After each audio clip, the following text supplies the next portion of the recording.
ओम नमो भगवते वासुदेवाय। ओम नमो भगवते वासुदेवाय। ओम नमो भगवते वासुदेवाय। ओम अज्ञानतिमिरान्धस्य ज्ञानाञ्जनशलाकया चक्षुरुन्मीलितं येन तस्मै श्रीगुरुवे नमः। नमः विष्णुपादाय कृष्णपृष्ठाय भूतले श्रीमते भक्तिवेदान्त स्वामिन् इति नामिने। नमस्ते सारस्वते देवे गौरवाणी प्रचारिणे निर्विशेषा शून्यवादी पाश्चात्य देशतारिणे। जय श्री कृष्ण चैतन्य प्रभु नित्यानंद श्री अद्वैत गदाधर श्रीवास आदि गौर भक्तवृंद। हरे कृष्णा कृष्णा कृष्णा हरे हरे हरे राम राम राम हरे हरे। जगत गुरु श्रील प्रभुपाद की जय। भगवत वाणी भगवत गीता जी की जय। गुरु महाराज की जय। हरे कृष्णा। तो आप सभी लोगों का बहुत बहुत स्वागत है और बहुत बहुत धन्यवाद सुबह के सत्र में जुड़ने के लिए। चेतोदर्पण महाचलम, क्योंकि इसी के माध्यम से हम अपने चित्त की शुद्धि कर पाते हैं। जब हम साथ में मिलके भगवान से प्रार्थनाएं करते हैं, भगवान के लिए प्रार्थनाएं करते हैं और एक साथ मिलके उनके नाम का गुणगान करते हैं और अब उनकी वाणी को समझने का प्रयास करेंगे। और यही प्रयास हमारे चित्त की शुद्धि करता है और चित्त की शुद्धि होने से ही हम परम गति को प्राप्त कर पाते हैं। हम शुरू करते हैं। तो आज हम लोग पढ़ने जा रहे हैं भगवत गीता के 7वें अध्याय का श्लोक संख्या 5। तो अगर आप लोगों को याद होगा, पिछले श्लोक में ये सीरीज चल रही थी हमारी। तो एक सीरीज हमारी पूर्ण हो गई 1 से लेकर 3 तक के श्लोकों में, जिसमें हमने जाना था कि भगवान, उसमें भगवान कहते हैं तक सुनो, तुम सुनो, है ना। तो भगवान सुनने की महिमा बताते हैं कि हमें अपने जो उच्च अधिकारियों से सुनना चाहिए। और यहाँ पे स्वयं भगवान कृष्ण अर्जुन को सुनाते हैं कि मैं तुम्हें वो ज्ञान प्राप्त करूंगा जो सुनने के बाद तुम्हें और कुछ भी नहीं रह जाएगा। अब इसके बाद दूसरा जो हमारा एक्रोनिम आता है HA, है ना। तो यहाँ पे क्या है, यहाँ पे हम लोग इसमें जानेंगे कि किस तरीके से जो है कि भगवान इसमें बताते हैं कि जितनी भी उनकी शक्तियां हैं उनके बारे में वो बताना शुरू करते हैं, प्रारंभ करते हैं। तो सबसे पहले पिछले श्लोक में हमने किसकी शक्तियों के बारे में जाना था? कौन सी शक्ति भगवान की कि हमने सुना था? किसी को याद है? भूमिरापो अनलो वायु हम बुद्धरेव च। किसी को याद है कौन सी थी वो शक्तियां? प्रकृति के बारे में। तो भगवान सबसे पहले अपनी कौन सी अपरा प्रकृति के बारे में बताते हैं, यानी कि जो प्रकृति है वो उनकी अपरा शक्ति है, तो उसके बारे में वो बताते हैं। तो उस सीरीज में हमने क्या सीखा था? अध्याय, सॉरी, श्लोक संख्या 4 में कि जो भी इस ब्रह्मांड में है, जो भी आप देखते हैं भौतिक जगत में, वो सब भगवान से ही निकला है, उनसे ही उद्भूत हुआ है ना। तो वो सब भगवान की अपरा शक्ति में आता है। और अब यहाँ पे इस श्लोक में भगवान जो है पराशक्ति के बारे में बताएंगे। तो आज हम क्या करेंगे, हम ये जो श्लोक पढ़ेंगे, तो आप ध्यान से इसको पढ़िएगा और फिर मुझे बताइएगा कि भगवान इसमें क्या हमको मैसेज दे रहे हैं, है ना। ये हम ध्यान से पढ़ेंगे, ठीक है। चलिए, तो श्लोक संख्या 5, अध्याय 7। अपरेयामितस्त्वन्यां प्रकृतिं विधि मे परां जीवभूतां महाबाहो ययेदं धार्यते जगत्। अपरेयमितस्त्वन्यायं प्रकृतिं विधि मे परां जीवभूतां महाबाहो ययेदं धार्यते जगत्। भगवान इसमें अर्जुन को किस नाम से उच्चार बुला रहे हैं? महाबाहु, है ना, जिनकी भुजाओं में बहुत बल है। हे महाबाहु अर्जुन, इनके अतिरिक्त मेरी एक अन्य परा शक्ति है जो उन जीवों से युक्त है जो इस भौतिक अपरा प्रकृति के साधनों का विदोहन कर रही है। ठीक है, तो अब आप मुझे बताइए ये विदोहन का मतलब क्या है? कोई बता सकता है? विदोहन, दोहन, कुछ याद आया? हम्म, नहीं, कोई बात नहीं। तो हम लोग तात्पर्य पढ़ लेते हैं। कौन तात्पर्य पढ़ेगा? हरे कृष्णा। मैं पढ़ूं माता जी। हरे हाँ, कृष्ण। हरे कृष्णा। तात्पर्य जगत गुरु श्रील प्रभुपाद की जय। इस श्लोक में स्पष्ट कहा गया है कि जीव परमेश्वर की प्रकृति शक्ति है। अपरा शक्ति तो पृथ्वी, जल, अग्नि, वायु, आकाश, मन, बुद्धि तथा अहंकार जैसे विभिन्न तत्वों के रूप में प्रकट होती है। भौतिक प्रकृति के ये दोनों रूप स्थूल पृथ्वी आदि तथा सूक्ष्म मन आदि अपरा शक्ति के ही प्रतिफल हैं। जीव जो अपनी विभिन्न कार्यों के लिए अपरा शक्तियों का विदोहन करता रहता है, स्वयं परमेश्वर की पराशक्ति है और यह वही शक्ति है जिसके कारण सारा संसार कार्यशील है। इस दृश्य जगत में कार्य करने की तब तक शक्ति नहीं आती जब तक कि पराशक्ति अर्थात जीव द्वारा यह गतिशील नहीं बनाया जाता। शक्ति का नियंत्रण सदैव शक्तिमान करता है, अतः जीव सदैव भगवान द्वारा नियंत्रित होते हैं। जीवों का अपना कोई स्वतंत्र अस्तित्व नहीं है। वे कभी भी समशक्तिमान नहीं, जैसा कि बुद्धिहीन मनुष्य सोचते हैं। श्रीमद् भागवत में 10.87.30 जीव तथा भगवान के अंतर को इस प्रकार बताया गया है। अपरिमिता ध्रुवा स्तनुभृतो यदि सर्वगता स्तहि न शास्यतेति नियमो ध्रुव नेत्रया अजनी च यन्मयम् तद्विमुच्य नियन्त्री भवेत् सम सम अनुजानताम् यद्मतं मद्दुष्टतया। हे परम शाश्वत, यदि सारे देहधारी जीव आप ही की तरह शाश्वत एवं सर्वव्यापी होते तो वे आपके नियंत्रण में न होते। किंतु यदि जीवों को आपकी सूक्ष्म शक्ति के रूप में मान लिया जाए, तब तो वे सभी आपके परम नियंत्रण में आ जाते हैं। अतः वास्तविक मुक्ति तो आपकी शरण में जाना है और इस शरणागति से वे सुखी होंगे। उस स्वरूप में ही वे नियंता बन सकते हैं। अतः अल्पज्ञ पुरुष जो अद्वैतवाद के पक्षधर हैं और इस सिद्धांत का प्रचार करते हैं कि भगवान और जीव सभी प्रकार से एक दूसरे के समान हैं, वास्तव में वे प्रदूषित मत द्वारा निर्देशित होते हैं। कोई और पढ़ना चाहेगा इसके आगे? हरे कृष्ण। हाँ जी माता जी। परमेश्वर कृष्ण ही एकमात्र नियता और सारे जीव उन्हीं के द्वारा नियंत्रित है। सारे जीव उनकी पराशक्ति हैं, क्योंकि उनके गुण परमेश्वर के समान है, किंतु वे शक्ति की मात्रा के विषय में कभी भी समान नहीं है।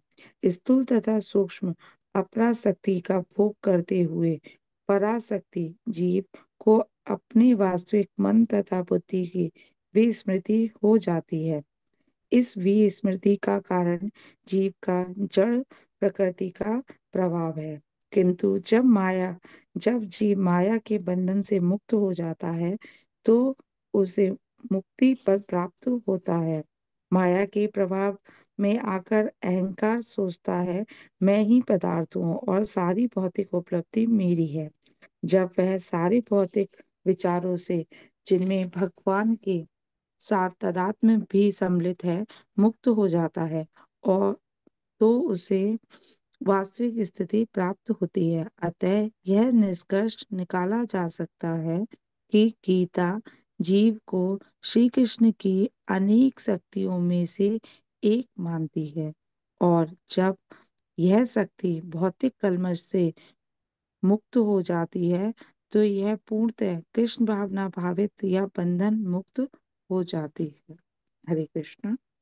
Thank you so much Archana माता जी, सुषमा माता जी। तो हम लोग यहाँ पे जो है, अब मुझे बताइए, आप दोहन का मतलब क्या है? अब तुमने तात्पर्य भी पढ़ लिया, अब तो समझ में आया गया होगा। बताइए, दोहन का मतलब क्या है? भगवान कह रहे हैं दोहन।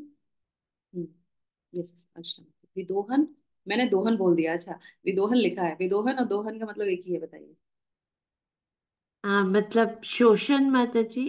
करेक्ट, यस, बिल्कुल हाँ सही है, हाँ, इसका हरे मतलब कृष्ण। यही है। तो इनडायरेक्टली शोषण को विदोहन बोल रहे हैं यहाँ पे। देखते, दोहन शब्द कहाँ पे आता है? दोहते हैं, दोहना याद आ रहा है किसी को सुनते में, बोलते में? दोहना, क्या करते हैं? दोहना मतलब होता है ये दूध को दोहना। को धोना, है ना? तो दूध जब निकालते हैं इसको क्या बोलते हैं? दोहना।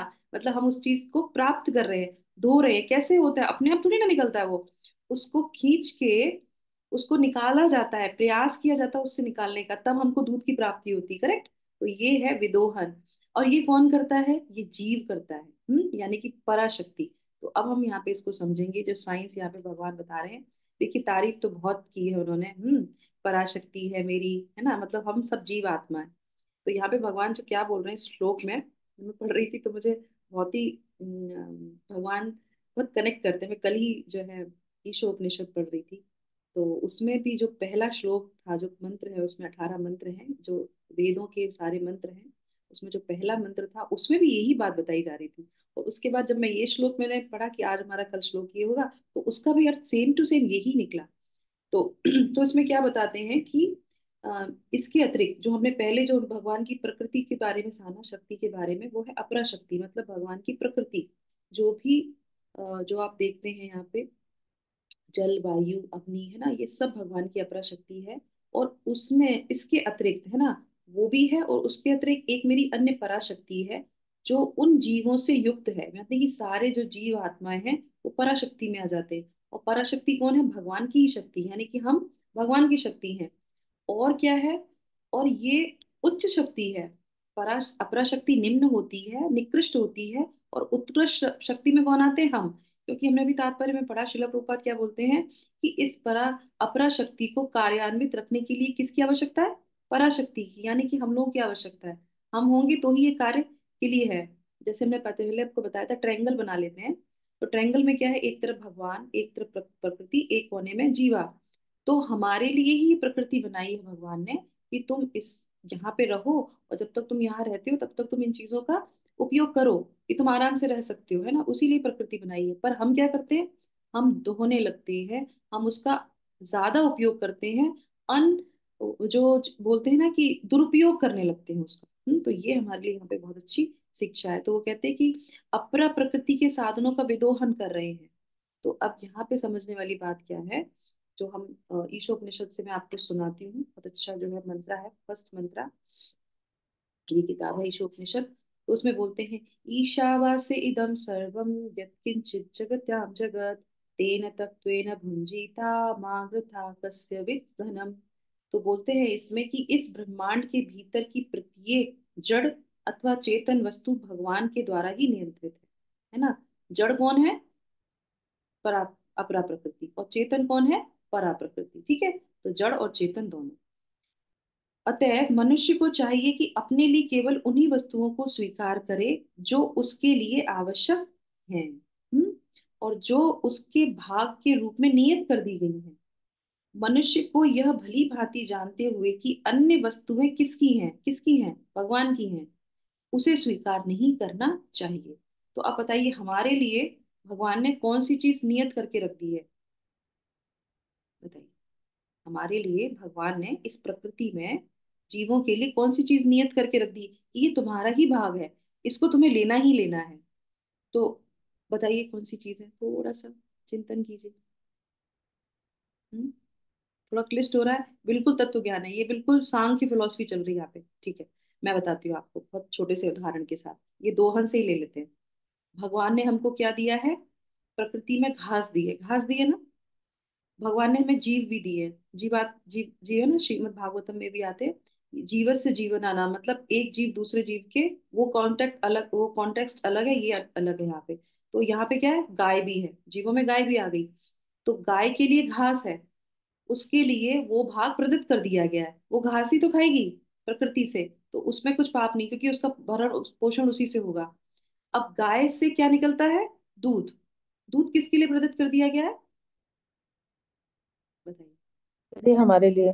हमारे लिए। तो वो हमारे लिए प्रदत्त कर दिया गया है कि ये जो गाय है, और वो भी बछड़ा तो थोड़ा ही पीता है, गाय जो इतना दूध देती है उतना उसका बच्चा नहीं पी सकता, इसीलिए थोड़ा दूध बच्चे को पिला के उसको हटा लेते हैं, क्योंकि बच्चा है छोटा, ज्यादा पी लेगा तो उसके पेट में तकलीफ हो जाएगी, इसलिए जो वाले होते हैं वो थोड़ा पिला के उसको वहां से हटा देते हैं, बाकी सब दूध मनुष्य के लिए होता है। तो वो प्रदत्त है, वो पहले से ही नियुक्त करके रख दिया गया है। पर अब मनुष्य क्या करेगा? मनुष्य क्या करता है? अब उस गाय को ही काट के खा लेता है। तो ये क्या है? ये क्या है? ये क्या है? ये प्रकृति का विनाश करना है। और ये कौन करता है? ये जीवात्मा ही करती है।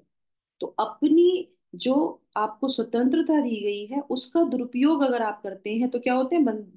बंधन में बंध जाते हैं, और भगवान उसको बिल्कुल भी एक्सेप्ट नहीं करते। तो इसीलिए जो भी हमारे लिए नियत किया गया है हमें वो ही करना चाहिए। अब इसके लिए यहाँ पे बहुत अच्छी शिक्षा है। जो लोग नॉनवेज खाते हैं, नॉनवेज हमारे लिए प्रदत्त नहीं है, क्योंकि शेर घास नहीं खाता है ना, वो क्या खाता है? वो मांस ही खाता है। तो वो, ये प्रकृति ऐसे ही चक्र है, ये ऐसे ही चलता रहेगा। पर मनुष्यों के दांत जानवरों जैसे नहीं बनाए भगवान ने। गाय कभी भी मांस नहीं खाती है, वो जानती है कि मेरे लिए क्या जरूरत है, घास खाएगी दूध देगी। और हम क्या करते हैं? हम घास भी खा लेते हैं, हम फल फूल भी खा लेते हैं, हम हमारे लिए जो है वो तो हम खाते ही खाते, दूसरे का भी खा लेते हैं, सामने जो होगा उसको भी खा लेंगे, सबको खा जाते हैं। तो बताइए कितना गलत हम लोग ये करते हैं। तो हम भगवान के अंश होते हुए, अब यहाँ पे एक चीज बहुत अच्छी बताते हैं कि हमारे अंदर वो सारी शक्तियां दी गई हैं जो भगवान के अंदर होती है, पर स्फुलिंग मात्र में है। हम बहुत अंश, छोटे से अंश, जैसे अग्नि और जो है स्फुलिंग, एक चिंगारी के रूप में है। और उस चिंगारी के रूप में होते हुए हम क्या करते हैं? इस पूरी प्रकृति पे विनाश करने लगते हैं। अब रॉ मटेरियल जैसे हमको मिलता है प्रकृति से, हम क्या करते हैं? हम उससे जो है नई नए आविष्कार करते हैं, आविष्कार करते हैं, कुछ रॉकेट बनाते हैं, कभी कुछ करते हैं, उसका एक्सपेरिमेंट करते हैं। अब सोचिए जब वो एक्सपेरिमेंट किया जाता है, ये सारे क्यों बनाए जा रहे हैं, क्यों एक्सपेरिमेंट किए जा रहे हैं? जो रॉकेट साइंस या कुछ ऐसी जो साइंस होती है, क्या क्या देखना चाहते हैं कि इसके पीछे ब्रह्मांड के ऊपर क्या है, हम कहाँ तक जा सकते हैं, हम चंद्रमा के ऊपर जा सकते हैं, कहाँ तक जा सकते हैं। शास्त्रों में तो सब कुछ दिया हुआ है, कितनी दूरी है, कहाँ कहाँ पे जीव रहते हैं, कहाँ कहाँ पे क्या है, सब कुछ दे रखा है। पर हमें भगवान की साइंस में कोई भी इंटरेस्ट नहीं होता। हम स्वयं, क्योंकि हमको स्वतंत्रता मिली है, तो हम इस बुद्धि का इस्तेमाल अपने ही क्या करते हैं? इन्वेंशन में करते हैं, कि हम इसमें एक नया इन्वेंशन करेंगे और उससे क्या होगा? उससे हमारे को यश मिलेगा, हमको नोबेल पुरस्कार मिलेगा, करेक्ट? और फिर क्या होता है? थोड़े दिन उन्होंने एक्सपेरिमेंट किया, करोड़ों करोड़ों पैसा उसमें लगता है, और उसके बाद फिर वो क्या होता है? डिफ्यूज हो जाएगा, वो पूरी तरीके से सक्सेस नहीं होता है ना? और वो कहीं ना कहीं प्रकृति में ही जाके तो गिरता है, कहीं ना कहीं पानी में गिरेगा, कहीं किसी जगह जाएगा, वो लुप्त हो जाएगा। पर वो कहीं ना कहीं पूरी प्रकृति को ही खराब करता है कि नहीं करता है? सैटेलाइट भेजते हैं, उसकी धुरी पे वो चलता है, और उसके बाद क्या होता है कि थोड़े टाइम तक तो उसको हम लोगों ने जान पाया कि हाँ ये चल रहा था, उसको हम लोगों ने कैच कर लिया, उसके बाद फिर वो गायब हो गया। तो फिर अरे, अब वो पता नहीं चल रहा है, अब उसके बारे में कुछ नहीं पता चल रहा है। तो वो जब नहीं पता चलता है तो क्या कहते हैं कि अरे हो गया, और पता चलता है तो उसके लिए बहुत उसको अप्रिशिएट किया जाता है। पर भगवान की जो ये प्रकृति है, उस उसने जो धुरी बनाई है उसमें तो कई कई सारे जो है क्या होते हैं? प्लेनेट जो है एक ही साथ घूमते रहते हैं, घूमते रहते हैं, और कई करोड़ों सालों से जो है वो घूम ही रहे हैं, है ना? और एक ही जो है टाइम से घूमते हैं, एक ही डिस्टेंस होता है उसमें, पर भगवान को तो कभी किसी ने अप्रिशिएट नहीं किया उसके लिए, कभी किसी ने किया है? तो भगवत गीता में जब हम पढ़ते हैं तो हमें पता चलता है कि ये सारी प्रकृति भगवान के इशारे पे एकदम सिस्टमेटिकली चलती है। तो हमें भगवान की उस प्रकृति के लिए उन भगवान को धन्यवाद करना चाहिए। और अगर जब हम प्रकृति का दुरुपयोग करते हैं, तो फिर क्या होता है? फिर प्रकृति भी अपना जो है क्या करती है? हिस्सा लेती है। फिर क्या होता है? अरे, हमारे साथ ही ऐसा क्यों हो गया? इतने लोग गए थे और वो जो है पानी में डूब के मर गए, इतने लोग थे जिंदा जल गए, इतने लोग थे मिट्टी में दब गए, कैसे? दुरुपयोग किया ना आपने प्रकृति का। दुरुपयोग करेंगे तो प्रकृति में ही फिर जाएंगे, है ना? ये होता है ना?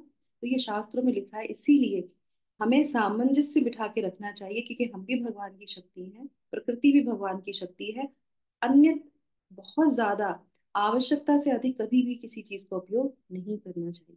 जब हम कृष्णा कॉन्शियस में आते हैं तो हमें पता चलता है, कोई भी चीज हो, कोई भी चीज हो, हमें अत्यधिक किसी के पीछे नहीं पड़ना चाहिए, चाहे वो धन हो, चाहे वो घर हो, चाहे वो कपड़े हो, चाहे वो जेवर हो। जैसे हम सब माताएं यहाँ पे, अत्यधिक किसी भी चीज की अति जो है अच्छी नहीं होती। क्यों? क्योंकि हम अपने समय का व्यर्थ गवाते हैं, और हमने धन का भी जो है उसमें व्यर्थ गवाते हैं। हमें वो सबको किसकी सेवा में लगाना चाहिए? भगवान की सेवा में। आपके पास धन है, आप मंदिर में दीजिए। आपके पास धन है तो आप जो है आपके पास जमीन है, आप मंदिर के दान कर सकते हैं। अच्छा पैसा दिया है, आप अन्नदान में लगा सकते हैं ना। तो उस जगह पैसे को लगाइए जहां पे हम भगवान को धन्यवाद कर सके, उनके लिए नहीं जिनके पास ऑलरेडी बहुत धन है, या दिखाने के लिए हम कोई चीज करते हैं, नहीं। दिखाने के लिए नहीं भी करते हो, पर हमें ये बुद्धि होनी चाहिए, क्योंकि भगवान हमें भगवत गीता में बताते हैं कि हमें कहाँ कहाँ पे कौन कौन सा कार्य करना चाहिए। ठीक है, तो ये हो गया। आज थोड़ी ज्यादा फिलोसफी वाली बातें हो गई, कोई स्टोरी नहीं है। तो ठीक है, स्टोरी भी सुनाती हूँ मैं अभी, उसके बाद हम इसको विराम करेंगे। तो हमारे लिए बहुत जरूरी यहाँ पे शिक्षाएं हैं।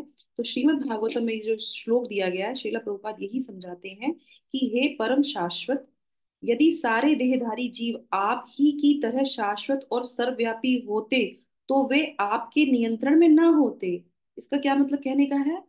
हमारे अंदर क्या है, सारे गुण आते हैं ना, जब हम लोग भक्ति में आते हैं या बहुत अच्छे कर्म करते हैं तो क्या करते हैं, भगवान सारे गुण हमको देने लगते हैं।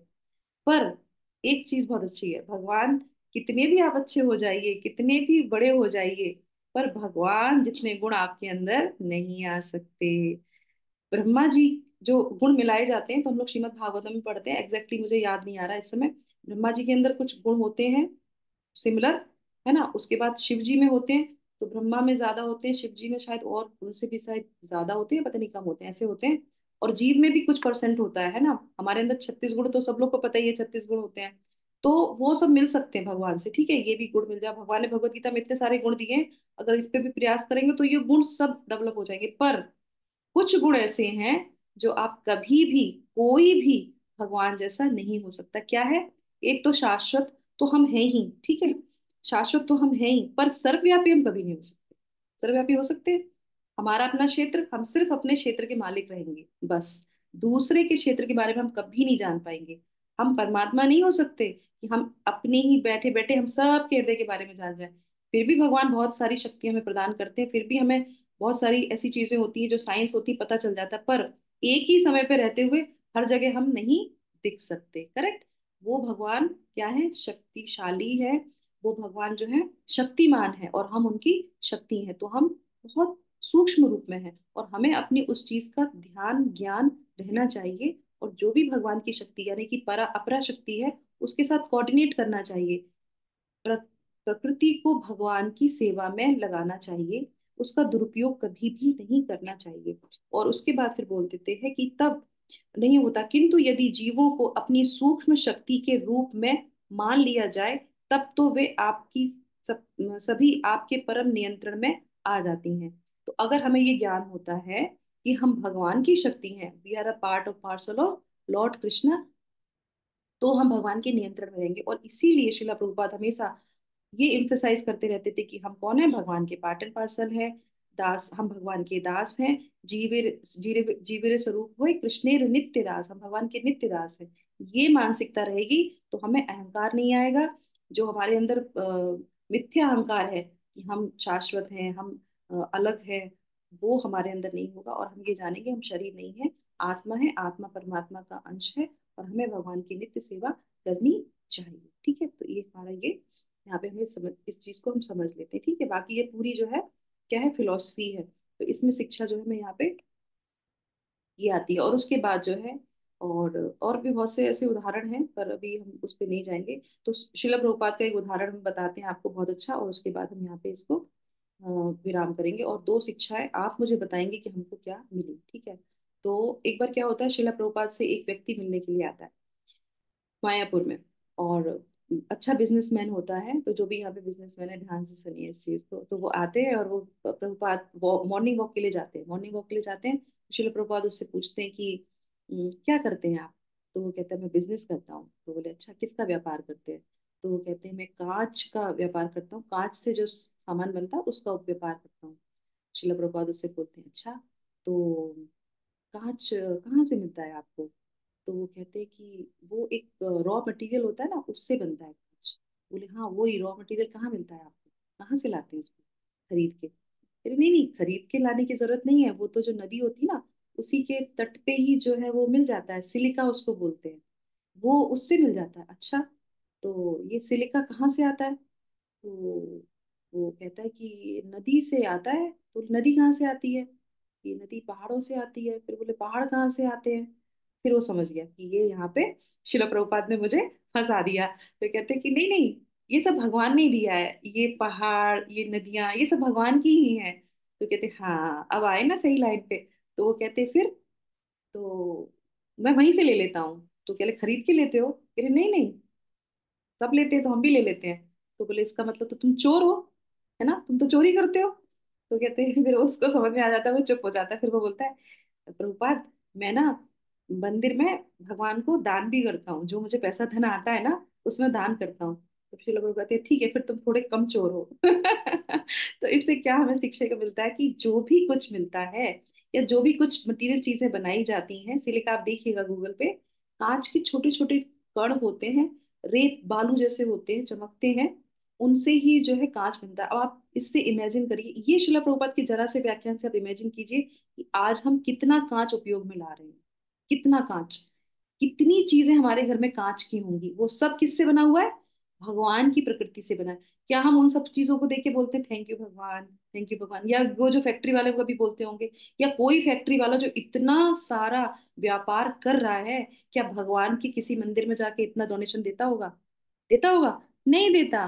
क्योंकि भगवत गीता पढ़ेंगे तो समझ में आएगा ना कि हम भगवान को, हमें कितना ग्रेटिट्यूड करना चाहिए। हम भगवान की प्रकृति से कितना दुरुपयोग करते हैं, तो भगवान को कभी धन्यवाद नहीं करते, है ना। तो इस तरीके से जैसे अभी कुंभ मेला चल रहा है, तो वहां पे जैसे हमारे सुमित प्रभु है, वो वॉलेंटरली जो है सेवा कर रहे हैं, निस्वार्थ होके निशुल्क होके। जो भी वहां पे लोग आएंगे उनको जो है चेकअप करेंगे वो। तो ये है हमारे पास जो हुनर है, उसको हमने भगवान की सेवा में लगा दिया। जो भी हमें अपॉर्चुनिटी मिली, अब वो अपने क्लिनिक पे जाए ना जाए उससे कोई मतलब नहीं, वो पैसा मिले ना मिले कोई मतलब नहीं है। और जितने भी लोग वहां पे जा रहे हैं दर्शन के लिए, उन सब की सुविधाओं का जो है वो ध्यान रख रहे हैं, उनके ऊपर खर्च कर रहे हैं। तो ये बोलते हैं सेवा भाव। तो अपनी सारी एनर्जी को भगवान के लिए लगाना, और जब उपयुक्त समय आए तब तक बिल्कुल भी पीछे ना छोड़ना। पर इसीलिए हमें, पर हमें, अब सुमित प्रभु का हम दुरुपयोग करेंगे तो गलत बात है ना। ये भी आ गया कि नहीं, अब हम उस व्यक्ति का दुरुपयोग करने लगे, उसके धन का उपयोग करने लगे, उसके समय का जो है दुरुपयोग करें, तो वो हमारे पर पाप ही चढ़ेगा। तो इस तरीके से हमें हमेशा ध्यान रखना चाहिए कि हम कहाँ पे कौन सी एनर्जी को यूज कर रहे हैं। तो अब आप मुझे बताइए कि इस श्लोक से हमको दो शिक्षाएं बहुत इंपॉर्टेंट मिलती हैं। एक तो हमने बहुत डिस्कस कर ली, और दूसरी एक और बहुत महत्वपूर्ण है जो हमने अभी परपोर्ट में सुनी थी। बताइए, और उसके बाद हम सत्र को यहाँ पे विराम करेंगे। यस,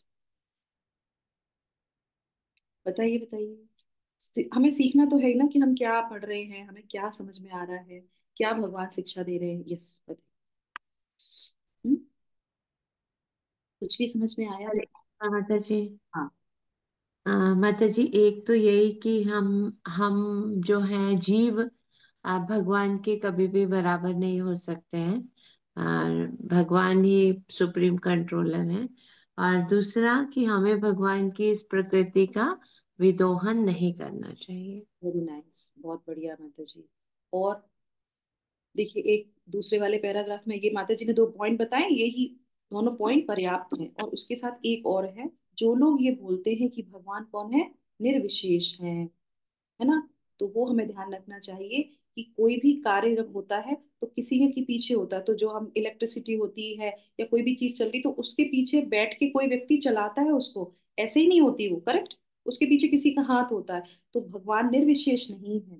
भगवान क्या है? पूर्ण पुरुषोत्तम भगवान है। उन्हीं से ही सब कुछ निकल के आया है, अपौरुषीय। इसीलिए वेदों को, ये जो हम लोग भगवत गीता पढ़ रहे हैं, इसको क्या बोलते हैं? अपौरुषीय। मतलब क्या है? भगवान की जो वाणी होती है अपौरुषीय है। भगवान साधारण व्यक्ति भी नहीं है। भगवान की जो मुख से निकलता है वो अपौरुषीय हो जाता है। तो भगवान पूर्ण पुरुषोत्तम भगवान कृष्ण है, और उन्हीं की ये सारी चीजें हैं। तो भगवान निर्विशेष नहीं है। भगवान स्वयं जो है साक्षात परम पुरुष के रूप में विद्यमान रहते हैं, उन्हीं से सब कुछ संचारित रहता है।